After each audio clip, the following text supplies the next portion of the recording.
Hi Titans fam, welcome back to Titans TV. Today we have joining with us Nidish MD. Hi, thank you so much for joining us today. So it's the second season of the Kerala Cricket League. Your second year with the Thrissur Titans. How are you feeling overall? I'm really excited because എന്താ പറയുക നമ്മൾ കഴിഞ്ഞ കൊല്ലം കളിച്ച ടീമിന് തന്നെ വീണ്ടും കളിക്കുക എന്ന് പറയുന്നത് ശരിക്കും പറഞ്ഞ സന്തോഷം തരുന്ന കാര്യമാണ്. കാരണം കഴിഞ്ഞ പ്രാവശ്യം നമ്മളൊരു ഫാമിലി പോലെയായിരുന്നു.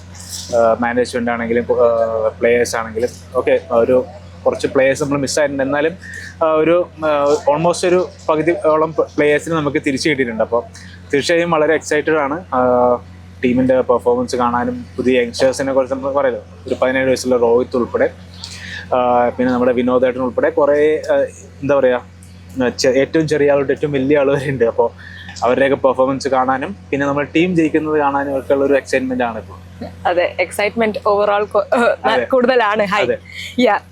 Kerala just had a historic Ranji Trophy season and you were leading the bowling from the front. So how was that feeling of becoming finalists after a long time? എനിക്ക് തോന്നുന്നത് അത് എന്താ പറയുക, നമുക്ക് വാക്കുകൾ കൊണ്ട് എന്താ പറയുക എക്സ്പ്രസ് ചെയ്യാൻ പറ്റാത്ത കാര്യങ്ങൾ. It's beyond words, you know. Like നമ്മുടെ എല്ലാവരും ഒരു ഡ്രീമായിരുന്നു ഫൈനൽ കളിക്കുക എന്നുള്ളത്. എനിക്ക് തോന്നുന്നു ഞാനൊരു 10-11 വർഷമായി ഇപ്പോൾ കേരളത്തിന് വേണ്ടി കളിക്കാൻ തുടങ്ങിയിട്ട്. അപ്പോൾ ആ സമയം തൊട്ടിന് എല്ലാവരും പറയുന്നതാണ് നമ്മൾ ചാമ്പ്യൻസ് ആവണം. പക്ഷെ നമ്മൾ ആകെ ഒരു തവണ ക്വാർട്ടർ ഫൈനൽ കളിച്ചു, ഒരു തവണ സെമി ഫൈനൽ, അങ്ങനത്തെ ഒരു അച്ചീവ്മെന്റ് മാത്രമേ നമുക്ക് ഉണ്ടായിട്ടുണ്ടായിരുന്നു. പക്ഷേ ഇതെന്ന് പറയുമ്പോൾ നമ്മൾ ആ ട്രോഫിയുടെ തൊട്ട് അടുത്ത് വരെ എത്തി. അതിൻ്റെ ഒരു ഭാഗമാകാൻ പറ്റിയതിലും ടീമിന് വേണ്ടി നന്നായിട്ട് ചെയ്യാൻ പറ്റിയതിലും അതിലുപരി ടീം നന്നായിട്ട് ചെയ്തതിലും ഒക്കെയാണ് എനിക്ക് ശരിക്കും വളരെ സന്തോഷമുള്ളത്.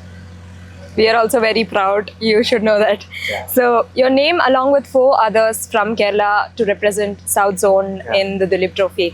So first of all, congratulations on that. Yeah. And so you have that coming up next after the KCL. Yeah. So how do you see that transition from one format to another? ഞാനിപ്പോൾ ഇത് പറയുന്നത്, നമ്മളൊരു professional player എന്ന നിലയിൽ നമ്മളെപ്പോഴും prepared ആയിരിക്കുക. ഇതിപ്പോൾ whether it is white ball or red ball, നമുക്ക് ഇപ്പോൾ നമ്മൾ സിനിമയിലൊക്കെ പറയുന്നത് നമ്മൾ ക്യാരക്ടർ പെട്ടെന്ന് നമ്മൾ മാറുന്നു. അതുപോലെ തന്നെ നമ്മൾ പ്ലേയേഴ്സ് നമ്മൾ പ്രിപ്പയർഡ് ആയിട്ടുണ്ടാവണം. കാരണം റെഡ് ബോളിനാണെങ്കിലും വൈറ്റ് ബോളിനാണെന്നുണ്ടെങ്കിലും ഈവൻ T20 ആണെങ്കിലും T20 ആണെങ്കിലും ലോങ്ങർ ഫോർമാറ്റ് ആണെന്നുണ്ടെങ്കിലും നമ്മൾ ആ സിറ്റുവേഷൻ അനുസരിച്ച് നമ്മൾ അഡാപ്റ്റ് ചെയ്യാൻ റെഡി ആയിട്ടുണ്ടാവണം. അതിനാണല്ലോ നമ്മൾ പ്രൊഫഷണൽ പ്ലെയർ എന്ന് പറയുന്നത്. അത് നമ്മുടെ ഒരു റെസ്പോൺസിബിലിറ്റിയാണ്, നമ്മുടെ ഡ്യൂട്ടിയാണ്. As we get close to season 2, how is the team feeling? എനിക്ക് തോന്നുന്നത് കഴിഞ്ഞ പ്രാവശ്യത്തെക്കാട്ട് നമ്മളെല്ലാവരും ഭയങ്കര കോൺഫിഡൻ്റ് ആണ്. ലൈക്ക് നമ്മുടെ വെൽ ബാലൻസ്ഡ് ആയിട്ടുള്ള ടീമാണ്. കുറേ ഓൾറൗണ്ടേഴ്സ് ഉണ്ട്. ഒരു 11 ഇടുകയാണെന്നുണ്ടെങ്കിൽ 11 പേരിൽ എനിക്ക് തോന്നുന്നത് 11 പേർക്കും ബാറ്റ് ചെയ്യാൻ പറ്റുന്നത്. അതായത് number 1 to 11 can bat. Yeah, that's what a batting coach said as well. പിന്നെ they can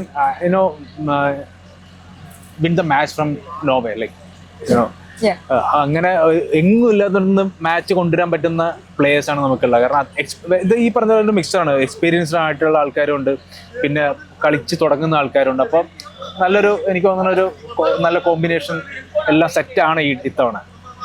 confidence overall high ആണ്. അതെ, തീർച്ചയായും. കാരണം അത് നമുക്ക് എല്ലാ പ്ലേയേഴ്സിന്റെ മുഖത്തു നിന്ന് തന്നെ മനസ്സിലാക്കാൻ പറ്റുന്നുണ്ട്.